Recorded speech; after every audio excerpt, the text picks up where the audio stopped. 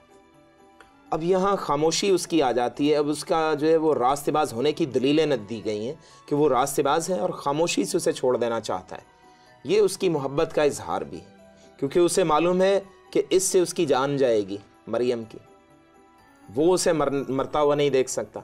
وہ خاموشی سے چھوڑ کے شاید وہ کسی اور علاقے میں شفٹ ہو جانا چاہتا ہے جہاں پہ کوئی بھی اسے نہ جانے، تو وہ یہ چاہتا ہے کہ پتہ بھی نہ چلے۔ ایک ربی نے یہ کہا تھا کہ اگر تو عورت جو ہے وہ آپ کی بات صحیح سے نہیں مانتی تو آپ پھر بھی اسے طلاق لکھ کر دے دیجئے، اور اگر وہ بات زیادہ نہ مانے، اگر زیادہ جو ہے وہ آگے سے جھگڑالو ہو، تو آپ اسے طلاق نامہ لکھ کر دیں اور ساتھ ہی اسے سنسار ہونے کے لیے بھی ربیوں کو کہہ دیجئے۔ یعنی اس حد تک یعنی سخت قانون ہے۔ یہ سوچ اس یوسف کو پریشان کر رہی ہے کہ کیا ہوگا اس مریم کا۔ اور ایک ربی جن کا نام ربی یہودا تھا، انہوں نے یہ کہا تھا کہ بھائی اس طرح سے آپ کسی کو بھی سنسار نہ کریں۔ وہ عورت اگر اس طرح سے کوئی بھی حاملہ پائی جائے نکاح اور رخصتی کے درمیان، تو آپ اس کو سنسار نہیں کر سکتے۔ تو وجہ پوچھی گئی کہ کیوں نہیں سنسار کر سکتے، تو انہوں نے کہا کہ غلطی ایک کی ہے، آپ 2 جانوں کو سزا نہیں دے سکتے۔ انہوں نے یہ کہا کہ عورت نے غلطی کی، صرف عورت کو مارا جا سکتا ہے، یہ ٹھیک ہے، لیکن دوسرا جس شخص نے اس کے ساتھ یہ قصور کیا اس کو بھی لائیے، دونوں کو سامنے رکھا جائے، اور تیسری جان جو بچہ ہے آپ اس کو سزا نہیں دے سکتے، اس کا کوئی قصور نہیں ہے، تو یہ کچھ نرم سوچ تھی ربی یہودا کی، تو انہوں نے جب اس چیز کے بارے میں بیان کیا تو یوسف کو شاید اس کی وجہ سے تھوڑی تسلی ہوئی تھی، لیکن پھر بھی وہ اسے چھوڑ دینا چاہتا تھا، کیونکہ اسے سمجھ نہیں آ رہی تھی کہ یہ کیسے ہو گیا۔ یہ بہت وفادار عورت تھی، یہ بڑی راستہ باز عورت تھی، پاک دامن تھی، نیک تھی، اس کی تربیت بڑی اچھی ہوئی ہے، تو یہ اچانک کیا واقعہ ہوا ہے؟ پھر بھی وہ اسے بدنام کرنا نہیں چاہتا، کیونکہ بدنامی کا مطلب یہ تھا مریم کی موت، اور اس کے ساتھ اس بچے کی بھی موت جو اس کے پیٹ میں پل رہا ہے۔ تو یہ ساری سوچیں رکھتے ہوئے حضرت یوسف کیا ہیں اچانک پریشان ہوئے تو یہی بیان مقدس متی رسول نے اپنی انجیل شریف میں یہاں تحریر کیا ہے کہ اس طرح سے یسوع مسیح کی پیدائش ہوتی ہے، اور وہ یہ ساری باتیں بیان کرتا ہے۔ تو یوسف کیا سوچتا ہے؟ یوسف اس رشتے کے بارے میں سوچتا ہے کہ ہم نے کس طرح سے پیالہ ایک دوسرے کے کو پیش کیا اور پیا، روٹی توڑ کے کھائی تھی، کس طرح سے یہ ساری چیزیں میں یکمشت توڑ دوں۔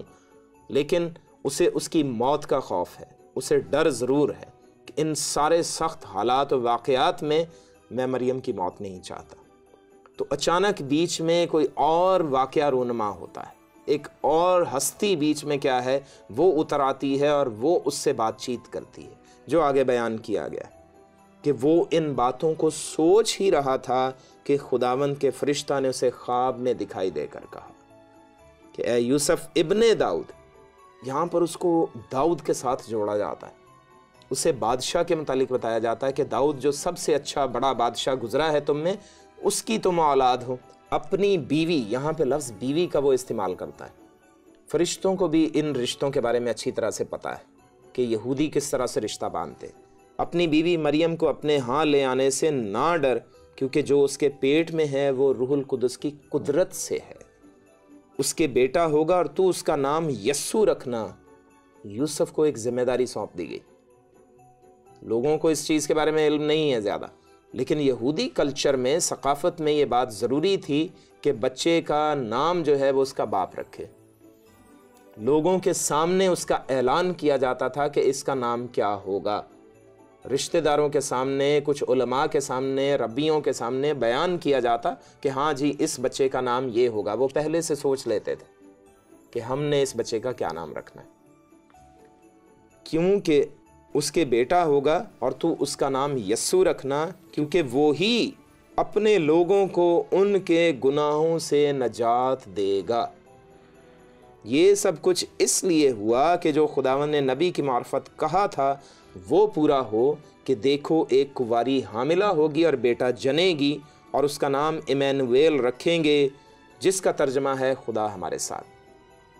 یوسف کو یہ ساری باتیں ترتیب سے فرشتہ بتاتا ہے۔ تو اس کے بعد اس کا رویہ ہے، پس یوسف نے نیند سے جاگ کر ویسا ہی کیا جیسا خداوند کے فرشتے نے اسے حکم دیا تھا۔ یہ اس کے راستے باز ہونے کی دلیل ہے کہ خدا نے جو بات کہی اسے سچ مانا، اور اسی گھڑی اس پر عمل شروع کر دیا، انتظار نہیں کیا۔ اب اسے بدنامی کا ڈر نہیں رہا، اب اسے پریشانی نہیں رہی، اسے یہ بھی اندازہ ہو گیا کہ اس عورت نے کوئی حرام کاری نہیں کی، یہ لڑکی پاک دامن ہے، راستہ باز ہے، نیک ہے، میں اس پر کسی قسم کی تہمت نہیں لگا سکتا۔ یہ اس کی محبت کا اظہار بھی ہے، اس رشتے کی پاسداری بھی ہے۔ وہ منگنی کر کے رشتہ توڑ دینے والا شخص نہیں، بلا وجہ وہ ایسا شخص نہیں۔ بہت سوچ سمجھ کر اس نے یہ قدم اٹھانا تھا، اور بہت سوچ سمجھ کر ابھی اس نے یہ فیصلہ کر لیا کہ وہ اس کو اپنے ہاں لے آئے گا۔ اور لکھا ہے کہ وہ اپنی بیوی کو اپنے ہاں لے آیا، اور اس کو نہ جانا جب تک کہ اس کے بیٹا نہ ہوا، اور اس کا نام یسوع رکھا۔ بیچ میں ایک خاص بات تھی کہ اس کا نام یسوع رکھنا، وہ اپنے لوگوں کو ان کے گناہوں سے نجات دے گا۔ یعنی ایک ایسی ہستی اس دنیا میں تشریف لا رہی ہے جو مقدسہ مریم کے وسیلے اس سے کنواری میں کنسیپشن ہوئی، اس کو کنواری کو حمل ٹھہرا ہے۔ وہ جو ہستی اس کے وسیلہ سے آئے گی وہ کون ہے؟ وہ منجی ہے، منجی عالم ہے، منجی دو جہاں ہے، پوری دنیا کی تمام قوموں کو نجات دینے والی شخصیت اس کے وسیلہ اس دنیا میں آئے گی۔ یوسف کو اس بات کا مطلب سمجھایا گیا۔ اسے پہلے کہا گیا کہ اے یوسف ابن داؤد، تو داؤد کا بیٹا ہے، تو جو ادھر پیدا ہو رہا ہے وہ بھی داؤد کا ہی بیٹا کہلائے گا۔ اس لیے مقدس متی رسول یہاں پر لکھتا ہے یسوع مسیح ابن داؤد ابن ابراہم کا نسب نامہ۔ یہ کرسمس کا مطلب یوسف کو سمجھایا جاتا ہے کہ یہ ہے اصل خوشی کا مقام کہ میں تمہارے رشتے کے وسیلہ سے اس پوری دنیا کو نجات دینے کا انتظام کر رہا ہوں۔ تمہارا جو مقدسہ مریم کے ساتھ رشتہ ہے یہ اتنا پاکیزہ اور متبرک رشتہ ہے کہ شاید ہی کوئی اور ہستی ایسی ہو سکے، اور ممکن نہیں کہ تاریخ کوئی اس بات کو بیان کر پائے۔ پوری دنیا میں اور کوئی ایسا رشتہ ہو ہی نہیں سکتا جیسا یوسف اور مریم کا ہوا۔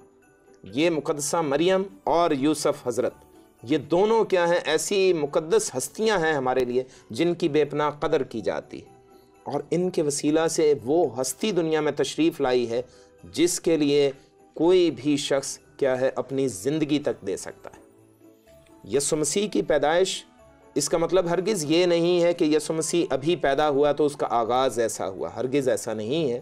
یسوع مسیح کے بارے میں لکھا ہے کہ ابتدا میں کلام تھا اور وہ کلام مجسم ہوا، اس کلام کو خدا کہا گیا ہے۔ ابتدا میں کلام تھا، کلام خدا کے ساتھ تھا اور کلام ہی خدا تھا، یہ لکھا گیا، اور کلام مجسم ہوا اور ہم نے اس کا ایسا جلال دیکھا جیسا باپ کے اکلوتے کا جلال۔ اور یہاں پر بھی اسے یہی لکھا گیا۔ اگر ہم لوکا رسول کی انجیل پہلا باب 35ویں آیت پڑھیں تو وہاں پر یوسف کو یہ بتایا گیا ساتھ میں کہ وہ مولود مقدس خدا کا بیٹا کہلائے گا۔ تو نجات کا یہ پیغام یوسف تک پہنچتا ہے کہ منجی اس دنیا میں آ رہا ہے، اس کی تو خوشی کی انتہا نہیں رہتی۔ اسے پتہ چل جاتا ہے کہ جس کے بارے میں نبیوں نے کہا تھا، اور ان کے دور سے تقریباً 700-800 سال قبل یسایہ نبی نے فرمایا تھا کہ دیکھو ایک کنواری حاملہ ہوگی، تو یہ بات اس کے ذہن میں فوراً 14 طبق اس کے روشن کر دیتی ہے کہ ہاں یہ تو واقعی منجی اس دنیا میں آ گیا، یہ تو مسیحا آ گیا اس دنیا میں، جس کے ہم منتظر تھے، جو ہماری پوری قوم کے لیے بلکہ پوری دنیا کے لیے سلامتی کا شہزادہ بن کر آئے گا، اس کو امن کا پیغام دے گا، اس کو سکون سے رہنے کا طریقہ سکھائے گا۔ اس کے آنے کا وقت ہو گیا ہے، وہ آ گیا ہے مریم کے وسیلہ سے، تو وہ خوش ہو جاتا ہے۔ وہ اپنا اظہار مختلف طریقوں سے کرتے تھے، خوشی کا اظہار۔ ہمارے ہاں جو ہے وہ دیکھا جاتا ہے تو ہم دیکھتے ہیں کہ کچھ لوگ جو ہے وہ بندوق کی گولیاں چلا چلا کے جو ہے وہ بیٹے کی پیدائش کا اظہار کرتے ہیں۔ تو وہاں پر جو طریقہ کار تھا، وہاں پر باپ جشن مناتے تھے کہ جب بیٹا پیدا ہوتا تو جشن منایا جاتا تھا۔ تو ہم بھی دیکھتے ہیں کہ جب یسوع مسیح کی پیدائش بیت لحم کی چرنی میں ہوتی ہے تو آسمان پر فرشتے گاتے ہوئے لوگوں کو نظر آتے ہیں، گڈریوں کو بتایا جاتا ہے، اور اس سے کی پیدائش سے جو ہے وہ پہلے ہی ستارہ دکھا دیا جاتا ہے۔ جو مشرق کے جو مجوسی تھے، جو سمجھدار دانا لوگ تھے اور اپنی قوم میں بادشاہوں کے مشیر مانے جاتے تھے، وہ لوگ کیا ہیں، وہ چل پڑتے ہیں اپنا گھر بار کاروبار چھوڑ کر۔ تو کتنی خوشی کا مقام ہوگا کہ جو غیر اقوام تھی، جو بت پرست قومیں تھیں، وہ بھی ان میں سے بھی لوگ جو سمجھدار تھے، وہ لوگ چل پڑے کہ ہم اپنے بادشاہ کو دیکھائیں جو یہودیوں میں پیدا ہوا، جو مریم کے وسیلے پیدا ہوا۔ تو یوسف اس بات سے خوش تھا۔ یہ یوسف کا نقطہ نظر تھا جو اس نے اس دور میں، اس وقت، ان حالات میں رہ کر سوچا اور خدا کی اس بات کو خوشی سے قبول کیا۔ بہت شکریہ پاسٹر صاحب، اور میری آپ سے ریکویسٹ ہے کہ آپ جو ہیں یہ کرسمس کا کیک کاٹیے اور ہم تمام ناظرین کے ساتھ مل کر اس کرسمس کو سیلیبریٹ کریں گے۔ ناقابل یقین کی پوری ٹیم کی طرف سے آپ سب کو کرسمس کی خوشیاں مبارک ہوں۔ میری Christmas. Same to you. Thank you. Merry Christmas to you too.